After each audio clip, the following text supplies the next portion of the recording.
So, hello everyone, and thanks for joining us today. Our presentation is going to focus on disruptive events challenging resiliency in 2023 and practical recommendations to transform your risk management program into a proactive one. Our presenters today are John Bree, the Chief Evangelist and Risk Officer at Supply Wisdom, the industry leader in real-time risk intelligence, data, and analytics. John was previously a senior director with Deutsche Bank and Citibank, with an international track record of TPRM and governance in the digital era. Joining him will be Daniel Clark, strategic advisor at Zhorse, a leading platform providing a reliable GRC system. Dan has over 30 years experience in financial services, holding roles at Citigroup, GE Capital, and others. So I'm just going to hand it off to John and Dan. Josh, thank you. It's a great opportunity to be here with my friend Dan, and we can kind of go over some things, and we'll hopefully give you some good insight. Dan, where are you joining us from today? I'm on the West Coast in Spokane, Washington. We've got a little bit of snow outside. It's a little chilly, but it's very wintry. It's just the way we like it over by the Rocky Mountains. All right. Sounds good. Well, let's get started, Josh. Why don't we punch up that first slide? So, folks, we're going to talk about some interesting stuff today. And here's some of the terms that we use in the industry nowadays. We talk about radical transparency. And by that, we mean that you're looking way beyond just the obvious. We always talk about risk assessments, and we'll get into a little of that. They're a very important foundational tool. They help you build an understanding of your relationship with a third party. But in order to really have a proactive vigilance, to be agile, and to safeguard your reputation, you need a more current information. You need real-time, up-to-the-minute information across a kind of a broad variety of topics. It's no longer just cyber and financial. And when you think about that, and you think about the importance of all this, you really get into one of the critical issues. And I think, Dan, you're going to comment about that. Safeguarding reputation is where we have to be. Yeah, John, I really like the conversation we're having today, because I remember when we started with third parties, and we would focus a lot on the selection criteria and making sure the contract was right, or the service level agreement. And then we do what we call, everyone knows, a risk assessment. And we do that, and we think that's enough. And unfortunately, it's not enough. You've got to do more than that. And it all comes down to safeguarding the reputation. I'll tell you a true story. I talked to a couple of CEOs in the last couple of years about third-party service providers and how we manage those and the risk associated. And they told me they were really relieved that they had these outside sources helping them. And I said, well, what do you mean relieved? He said, well, I don't have to worry about the risk anymore. And I said, well, no, you kind of have to worry about the risk, because it's your reputation that these third parties are contributing to. And so you need to worry about the risk, and there's got to be ways to do that. And that's what we're going to talk about today. So I'm excited about what we're going to learn and share with the audience. Hey, Josh, why don't we punch up that first, I think we have a polling question, don't we? Yes, we do. So in which ways is your organization looking to improve resiliency across the upcoming year of 2023? Just give it a minute for people to answer the question. Hey, John, while they're doing this, I'd be interested, how do you define resiliency? Because I know there's a lot of different ways to look at that, but I think it'd be interesting, when you say resilient, what are you looking at in a company? Well, everybody used to think it was business continuity and disaster recovery. Yeah. And it goes way beyond. It's about, how do you continue to run that business? What's going to happen when you have not shutdowns, but some minor disruptions? What are your plans? What are your long-term goals? How are you going to adapt your business to the changing environment? So reacting to something immediately is very important, but what about the long-term impact? So resiliency has taken on a much broader term nowadays, and companies realize that they have to have current data in order to survive. I couldn't agree more. I think that's a great way to look at it. And I think that more and more companies are getting that same kind of feel and wanting access to data so that they can be resilient. How are we doing here, Josh? We had someone end with other as their answer. So if that person would like to drop that into the chat, we could discuss. But as we'll move on to the next one and then come back to that as they share with us. Okay. Yeah, polling questions don't always work. So let's move on then. And we can, as we get to the end, we can maybe revisit that. So can we close that? Yeah, I closed mine. That's an interesting response. It was very diverse. And I'm very curious as to the other as well, Josh. I will be interesting to hear what that person has to say. Okay. You know, we were talking a little bit about the importance of information, and Dan, we were saying about, it goes way beyond just knowing the basics, maybe on a cyber position or something.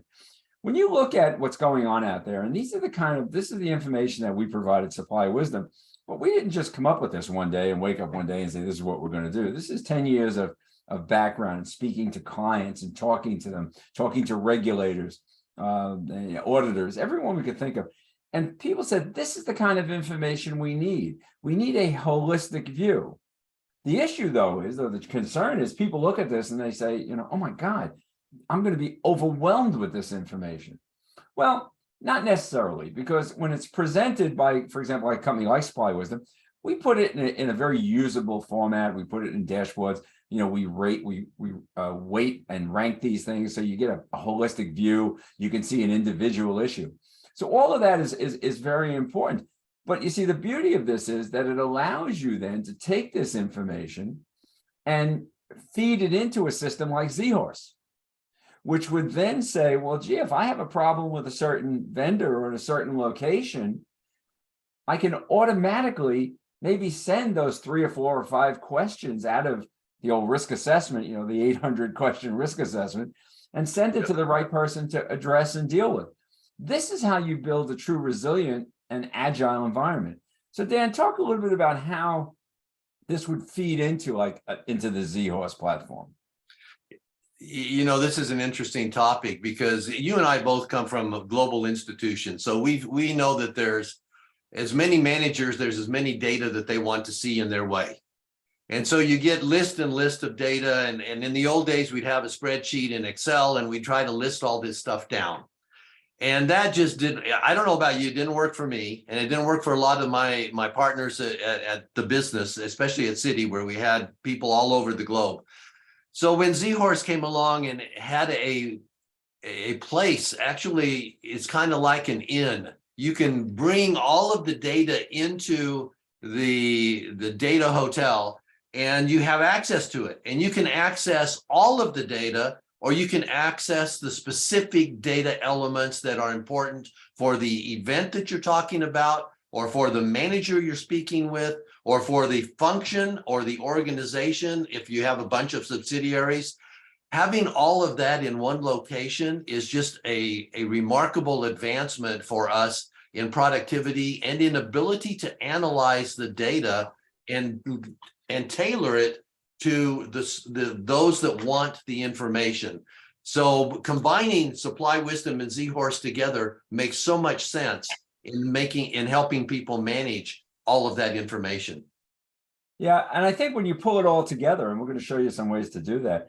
But for example, Josh, I think we have a case study, don't we? We do indeed. But right before that, I'd just like to drop another question to the watchers. So I've got a poll here just saying what is most likely to test resiliency of the companies that are currently watching. So I'm going to go ahead and launch that, and we'll give that a minute for our watchers to answer. Oh, this should be interesting to see which of these items. Of course, we eliminated the other option, so we won't. Our audience won't be able to add that one. So too bad, guys. But it's early morning where I'm at, so I can live with this. These are interesting. It's going to be interesting to see the results of this one, I think. It is. And what we're going to talk about as we go forward, folks, is we're going to look at this and we're going to tell you how all these things come together.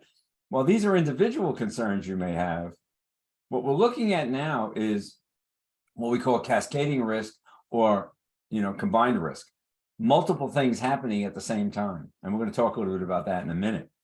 But we'll let you give Josh a chance to run his poll and get some results up there. All right. I don't know which one I would answer. I like them all.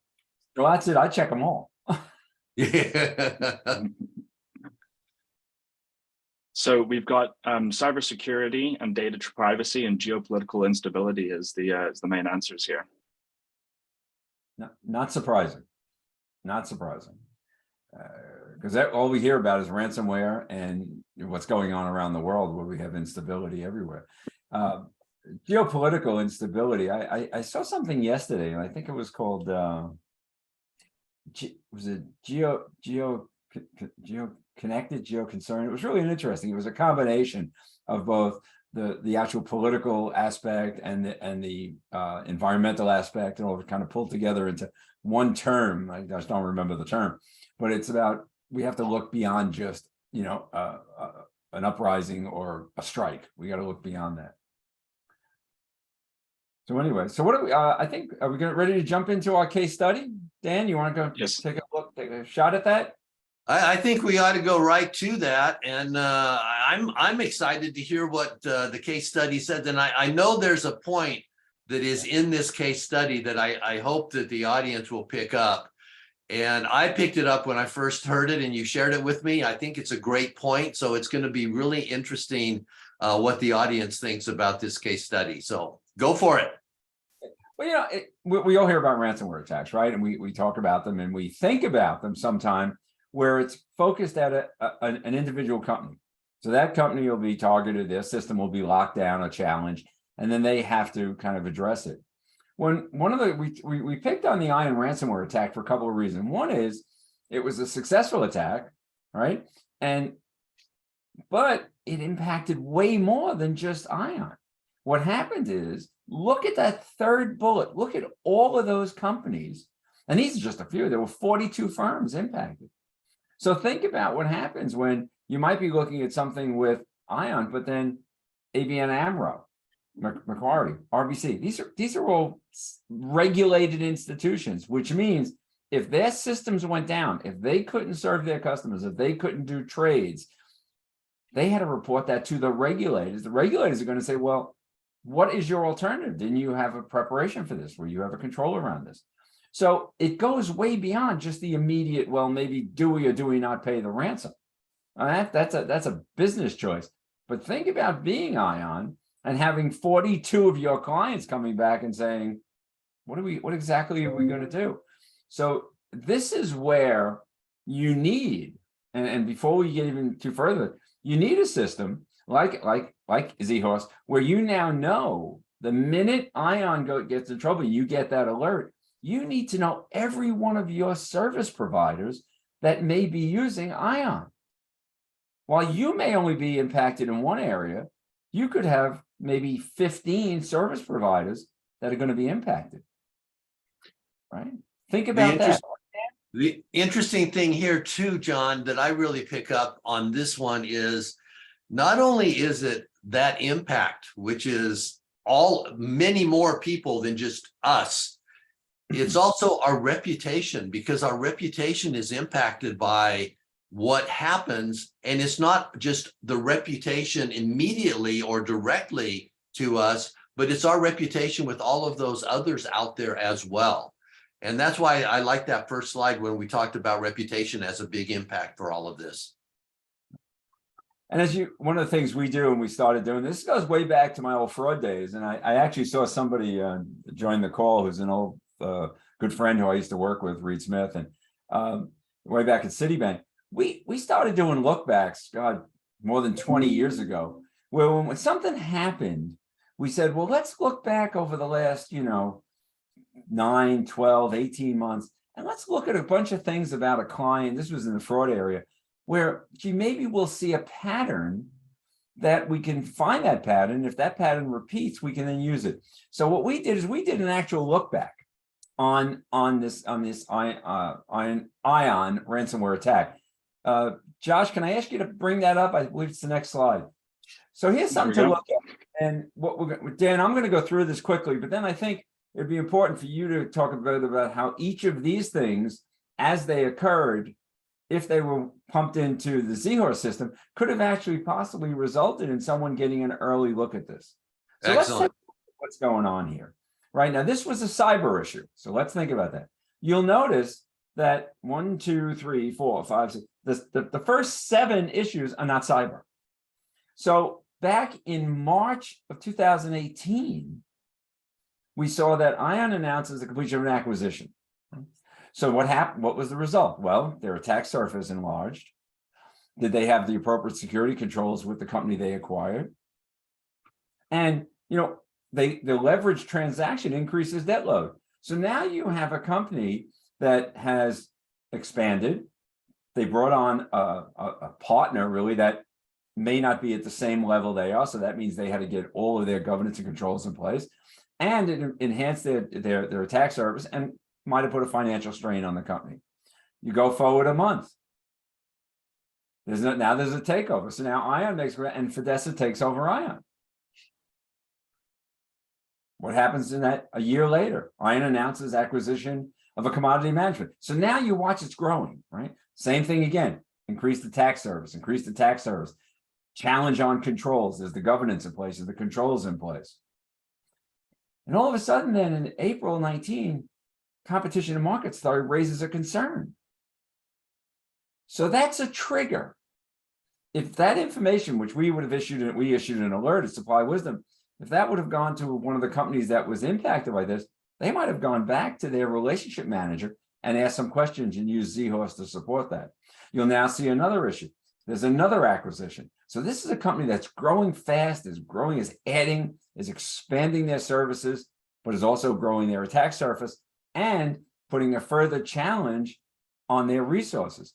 Also, you have staff coming in. What about, you know, is there knowledge retention? Have people left?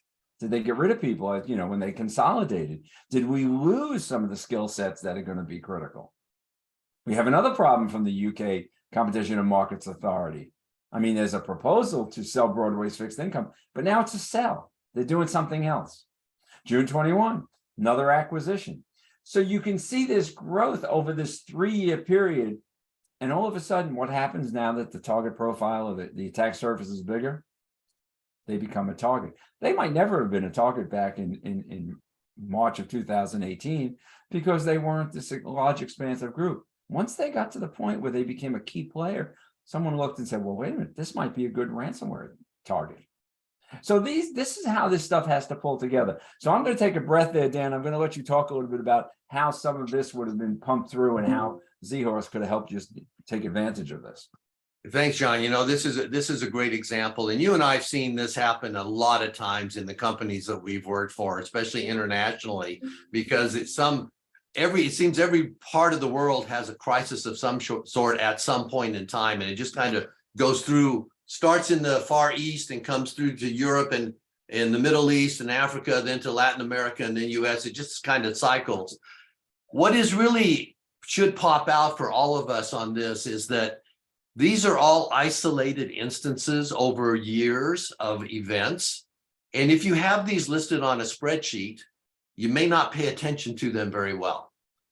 But what Z-Horse does for you is you sit there and you load these events into, or these incidents into your Z-Horse software. You're able to actually create a report that will highlight everything that happens or every event that occurs to ION. And you'll see that year over year. And as you have those events happen, a flag could come up. You can look at that and say, gee, this is something that happened last year or 2 months ago, or even last month. And now I have this happening. And over time, I can see that I've got 3, 4, 5, 6 alerts, and they come up to me on a dashboard. I don't have to go scamming through hundreds of spreadsheets. I can actually just push a button or two and say, hey, this is what's going on. That makes it very, very available for me as a risk manager to look at what's going on with my world. The other thing that is really valuable, and what this shows me, is that things happen over time And risk managers have to have the time to actually look at what's happening. And when you have a tool like Seahorse and Supply Wisdom that allows you to have all this data, leverage it so that you can see what's going on and be able to analyze it, you're actually going to have the time to look at these things and see what's going on so that you can prepare to or react immediately or prepare to advise people, hey, this is what's going on. We need to be prepared for this. This is what's going to happen. Let's deal with it. The old day of spreadsheets and just risk assessments don't cover that. Seahorse, Supply Wisdom, and the management of data is what really helps us react to these and be resilient to what's going on in the world and not have to wait for someone else to pop up and say, oh, by the way, this is what happened. We will know this is what is happening. And I think that's a very important attribute to Seahorse and Supply Wisdom. The whole thing, right? Static data doesn't work. You need dynamic data to compete in a dynamic world. Absolutely. Rapidly. We take another view of this, by the way, on the next slide. We kind of lay it out a little differently. And here you can see how something, when you pull it all together, and it gives you a little bit of a different view. So you look across the incremental increases, and you'll notice by some of these things, we color code them a little bit so you can talk about some of the risk. But here, for example, this is very, this is kind of a non-event. They make an acquisition. Well, while this is not negative data, this is positive data. It's data. It tells you something about your vendor or the company you're doing business with, or maybe your vendor's vendor. Then all of a sudden, now you have a risk. You get into a moderate. We went from a low to a moderate, right? Because there's another move. And then you start to move into other ways where there's these constant changes. This is a company that over a very short period of time, right, from March of 2018 to basically May of 19, has made a bunch of acquisitions, has grown very rapidly, has brought on a lot of other partners, other platforms, a lot of other systems. Then you start to move across this and you can see where this all comes together. And ironically, you had in September, right? So now the attack was right late in the year. In September of 22, we actually saw a reduction. This is our cyber monitoring. This is a shot from our cyber monitoring dashboard, where you actually saw a reduction in what caused their security risk, cybersecurity profile to go down. Well, patch management, and this is we operate on a scale of 1 to 10. We also have the capability of doing it in an alpha. So this would have been a 10 on the Supply Wisdom dashboard, but we want to show it in the pure cyber. Patch management, app security, and attack surface. All the things we were talking about before. So now in September, you're seeing this. This should have been a red flag right away that says there's a problem out there. And then all of a sudden, what do we have happen 4 months later? Cyber attack reported. And here it comes, right? Ransomware attack impacts derivatives trading. Now you're into a serious impact on your customers. When you look at this and you see how this came about, think about if we were back here, like Dan said, looking at this collectively and saying, gee, maybe we ought to take a different look at that company. Maybe they're a great partner and they have a great service that we use, but maybe we have to improve our controls. Maybe we have to think a little differently. Maybe we have to change our business continuity or our response plan so that we are truly resilient. Right? If you look at it in a different fashion, you went from a low risk, and here's how it moved to a high risk, right? Consequence management, containment, eradication, and recovery.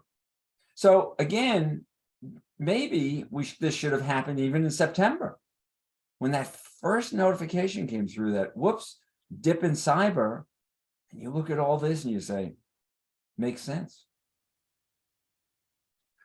John, there's an interesting point here that we can't overlook, and that's when we're talking about third-party service providers or vendors or any terminology you want to use. One of the controls that is available is the renewal and the review of those third-party service providers periodically. Usually it's every year. Having the data available and having the time to actually look at the data and having monitored the events that have occurred throughout that year really adds value to that renewal and allows you to adjust the profile rating so that something that may have been a low rated third party all of a sudden becomes a medium or a high rated. We're going to know that, and we're going to be able to spend some time. And to your point, we're going to be able to say, gee, now's the time to deal with this. It's not after the fact. And I think that's an important point, that both ZHorse and Supply Wisdom can help risk managers really take advantage of that type of scenario and utilize the data in the right way. The other point I'll make too is we talk a lot about monitoring and having the data available. You kind of have to monitor.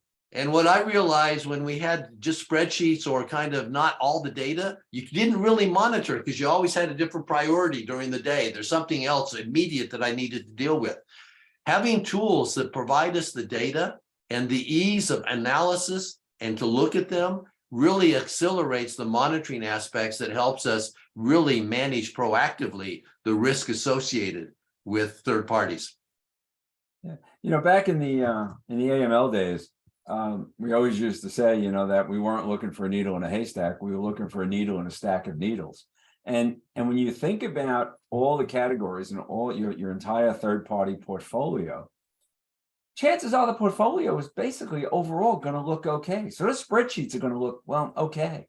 Yeah. What the beauty of a system like Supply Wisdom is that when you open up your dashboard in the morning, we say your portfolio looks okay, your hundreds and hundreds of vendors. But by the way, here are 10 or 15 things you probably want to look at because they've moved up. And that's where you can use the Supply Wisdom information and says, you might want to look at this because that would have come up on September 22nd. There's something to look at. Same in June and so on and so forth. You would then go into your ZHorse system and send out a query. You might send a query to a company and say, can you tell me a little more about this? So I think that's where we are. Now, listen, folks, we've given you a lot of information and a lot of people are going to be saying, well, okay, now what do we do? So I think what we did in the next slide is we sort of said, okay, what do you have to do? Well, it's not one piece, and you're not in this alone. It involves sourcing, it involves refining your programs, how you do your contracting, how you do your monitoring, and then how do you renegotiate things based on what you learn. External intelligence forms the level of due diligence. The more I know, the more prepared I am. And ongoing monitoring allows you to trigger that focused reassessment. Don't send out the 800 questions every year or every other year and say, well, we have continuous monitoring. No, track what's happening. Use the current data that's available. There's a massive data available out there. We bring it together in Supply Wisdom. We give you the opportunity to put it right into your ZHorse system. So Dan, I'll let you close it out for us. All righty. I would just say something that's kind of pretty obvious, but I think we miss it sometimes. And that is, especially, you know, we as companies, and you and I know this, John, when we worked at Citibank, we had a lot of third-party service providers. During the COVID crisis, there are a lot more third-party service providers created themselves or were created. And third parties are also using third parties. So that's a lot of data. That's a lot of risk out there that we need to be in control of, or at least understand. If we don't have the software and the tools to help us understand those relationships and what those relationships can do for us or how they can impact us both negatively and positively, we are not going to be in the marketplace very long.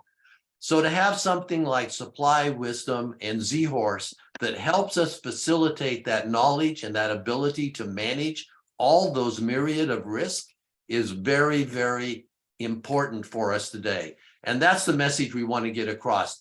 It may seem overwhelming when you think of 300 plus data elements, but it's really not.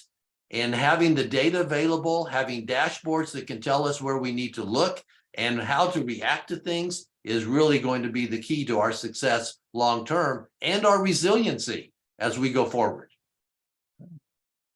Well, thank you, Dan, Josh, great job. Listen, to all you on the phone and all you on the meet, spread the news. Tell your friends about us.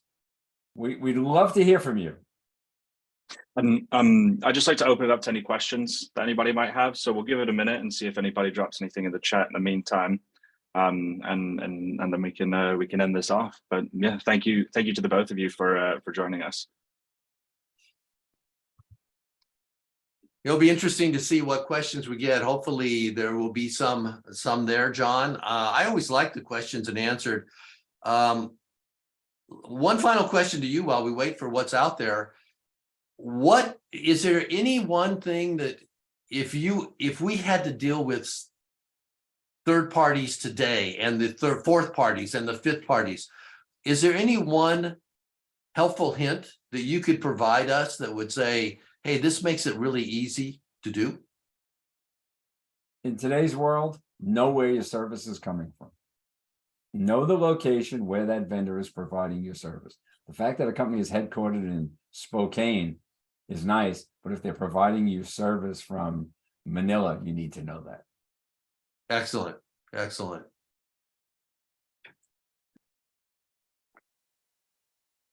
Looks like we have some questions. I think. I don't see them. One is which new regulations should I be concerned with? Data privacy and ESG.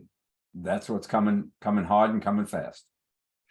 And the other thing I would say too, this is probably a US centric audience today. I would say be careful, be very aware of what's going on in Europe and in other countries with regard to regulations. And the reason I say that is regulators talk to each other in different jurisdictions.